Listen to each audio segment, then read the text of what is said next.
RSS chief Mohan Bhagwat ने एक बार फिर हिंदुस्तान के मुसलमानों को लेकर, मुसलमानों के डीएनए को लेकर, उनकी शनाख्त को लेकर फिर बयान दिया है।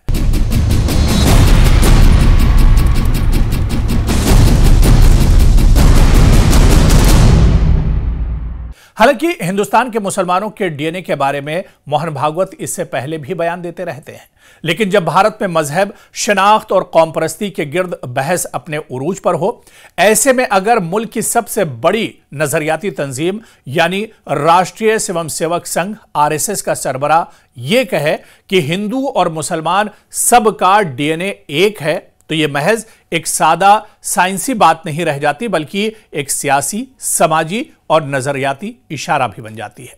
डॉक्टर मोहन भागवत ने यह बयान ऐसे वक्त में दिया है जब मुल्क में अक्सरियत और अक़लियत के दरमियान एतमाद की फजा कमजोर होती जा रही है। उनका कहना है कि भारत में रहने वाले तमाम अफराद, चाहे वो किसी भी मजहब, जात या बिरादरी से ताल्लुक रखते हों, इनका जेनेटिक लिहाज से एक ही नस्ल के वारिस, यानी इन सब का जो डीएनए है वो दरअसल एक है।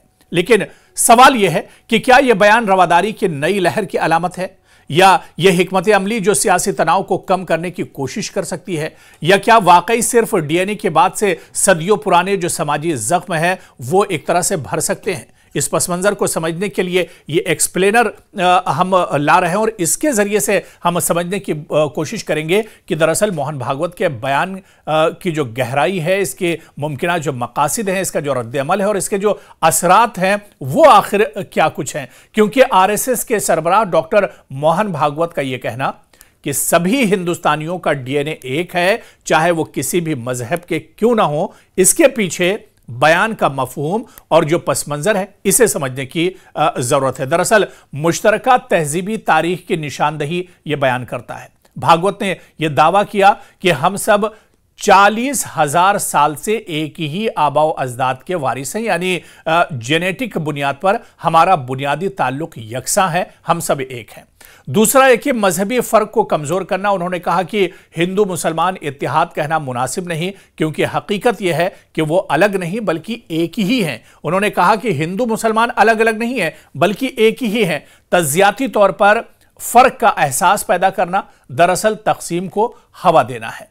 और इसके अलावा मोहन भागवत ने मुसलमान बिरादरी को मुखातब करके कहा कि किसी के इस तरह के चक्कर में न फंसे कि लोग कहते हैं कि हिंदुस्तान में इस्लाम खतरे में है। ये इस तरह के बयानों के पीछे न जाएं, यानी ऐसा तासुर पैदा करना कि मुसलमानों की जगह कम हो रही है या खतरे में है, मुल्क की सालमियत के लिए यह दरअसल नुकसानदेह हो सकता है।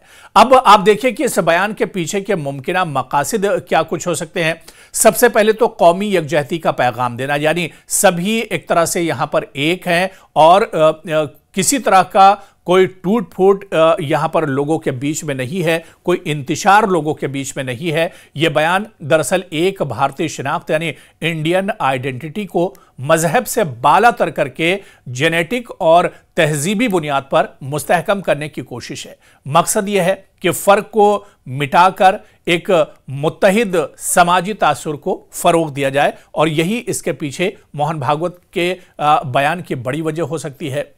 दूसरा यह कि भगवा नेशनलिज्म में रद्दोबदल या नर्म रवैया, जी हां, कुछ नाक़िदीन ने इसे एक नर्म इशारा करार दिया है, जिसका मतलब यह है कि आरएसएस शायद सख्त रिवायती यानी हिंदुत्व से थोड़ा सा दूर हो रही है, या मुस्लिम बिरादरी के साथ कम तसादुम पर मबनी रवैया अपनाना चाहती है। इस वजह से मोहन भागवत का यह बयान एक तरह से इंपॉर्टेंट हो जाता है। बाज हलकों का दावा है कि आरएसएस के अंदर ही इस बयान पर एतराज उठ रहा है। लोग समझते हैं कि ये रिवायतें जो रहनुमाओं ने कायम की हैं उनके खिलाफ एक तरह से जा रही हैं, और इस पर आप देखिए कि दाएं बाजू से भी तनकीद उठी है, यानी राइट विंग जो है हलकों से भी इस पर कहीं ना कहीं एतराज किया गया और इस पर भी आवाज उठी, यानी मुसलमानों को खुश करने की एक कोशिश के तौर पर इस बयान को देखा जा रहा है।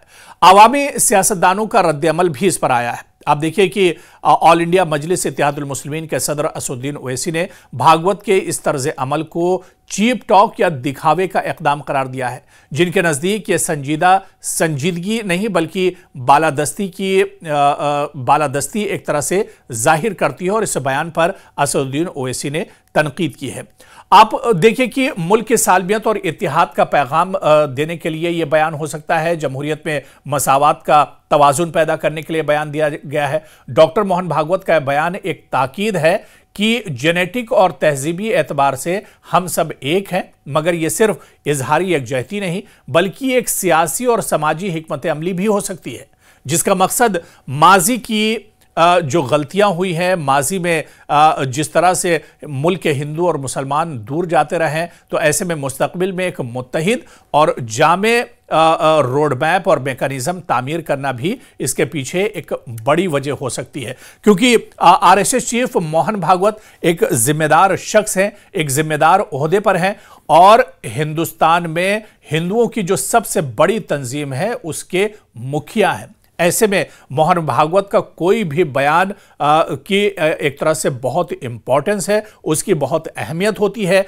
और जब जब मोहन भागवत की तरफ से कुछ भी बयान सामने आता है तो उस पर सियासी गलियारों से लेकर समाजी गलियारों तक हर जगह उस पर काफी चेमें गोइयां होती हैं, उस पर एक लंबी बहस छिड़ जाती है।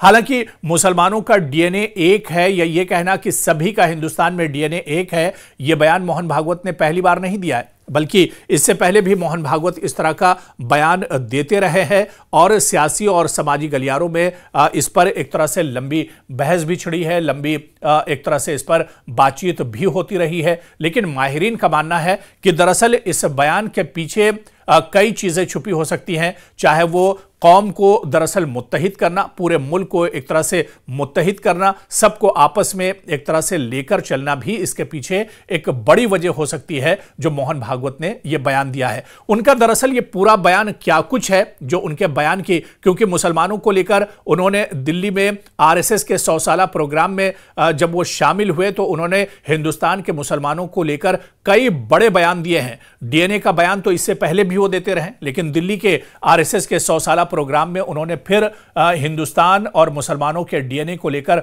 बड़ा बयान दिया है। और इस बयान के अलावा उन्होंने मुसलमानों को लेकर कई चीजें कही हैं। उन्होंने कहा कि जो हिंदुस्तान के मुसलमान हैं उन्हें तरजीह देनी चाहिए, उन्हें नौकरियां मिलनी चाहिए, उनको भी रोजगार मिलना चाहिए। और इसके अलावा उन्होंने 3 बच्चों का भी जिक्र किया है कि 3 बच्चे होना चाहिए। इस तरह के कई बहुत अहम बयान मोहन भागवत ने दिल्ली में इस प्रोग्राम में दिए हैं। उनका बयान भी हम आखिर में आपको सुनाते चलें कि क्या कुछ उन्होंने अपने बयान में दरअसल कहा है। सुनिए।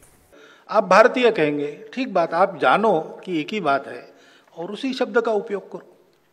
हिंदवी कहना है, कहो, कोई दिक्कत नहीं। हम शब्दों के झगड़े में हम नहीं पड़ते, हमारा मतलब कंटेंट से है। वो कंटेंट आप समझ लीजिए, तो शब्दों के उपयोग में हमको कुछ ये नहीं है। और इन शब्दों के कारण ही हिंदू मुस्लिम ऐसा आ गया, हिंदू मुस्लिम एकता वगैरह। मेरे मन में आता है कि जो अलग है उनको एक करने के लिए एकता की बात, जो एक ही है उनकी क्या एकता करना है? क्या बदला है? कि पूजा बदली है और क्या बदला है? लेकिन जो डर भर दिया गया कि भाई ये लोग रहेंगे तो क्या होगा बता नहीं सकते। हाँ, इतनी लड़ाई हुई, इतने अत्याचार हुए, इतने कत्लेआम हुए, देश भी टूटा, सावधान रहो। एक तरफ ये, दूसरी तरफ अरे भाई ये हिंदुओं के साथ जाएंगे तो तुम्हारा इस्लाम चला जाएगा, तुम अलग हो, अलग रहो, अलग मांगो, नहीं तो तुम्हारी कोई आइडेंटिटी नहीं है। गलत बात है भाई। उस मौलाना अबुल कलाम आजाद के इंटरव्यू में है, रिलीजन बदलने से कौम नहीं बदलती। और मुझे अरशद मदनी साहब ने बताया था कि उनके चाचा ने भी ये बात कही थी।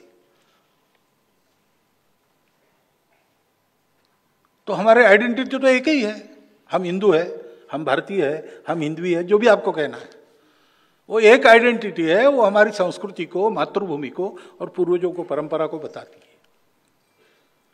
ये जब भूल जाते हैं तब 70 वर्ष के बाद भी इस अविश्वास के कारण, एक तरफ अविश्वास है हिंदुओं में उनकी दुर्बलता के कारण, उनको ये कॉन्फिडेंस नहीं है कि ठीक है भाई है मुसलमान लोग, लेकिन अपने ये क्या पूजा बदली ना, हमारी संस्कृति में तो जाकी रहे भावना जैसी, प्रभु मुहूर्त तीन देखी तैसी। तो हम अब संगठित है अब साथ चलाएंगे, साथ चलेंगे। और उधर कॉन्फिडेंस नहीं है, इनके साथ चलेंगे तो हमारा इस्लाम बचेगा कि नहीं बचेगा। क्योंकि स्पिरिचुअलिटी भूल गए, अपनी शक्ति को भूल गए। एक जगह शक्ति जागरण करना आवश्यक है, समाज का संगठन करना आवश्यक है। दूसरी जगह ये गलतफहमी हटानी आवश्यक है। भाई पहले दिन इस्लाम भारत में आया तब से आज तक इस्लाम यहाँ है और रहेगा। ये मैंने भी पिछले बार भी कहा था, इस्लाम नहीं रहेगा ऐसे सोचने वाला हिंदू सोच का नहीं है। हिंदू सोच ऐसी है नहीं। दोनों जगह ये कॉन्फिडेंस बने तब ये संघर्ष खत्म होंगे।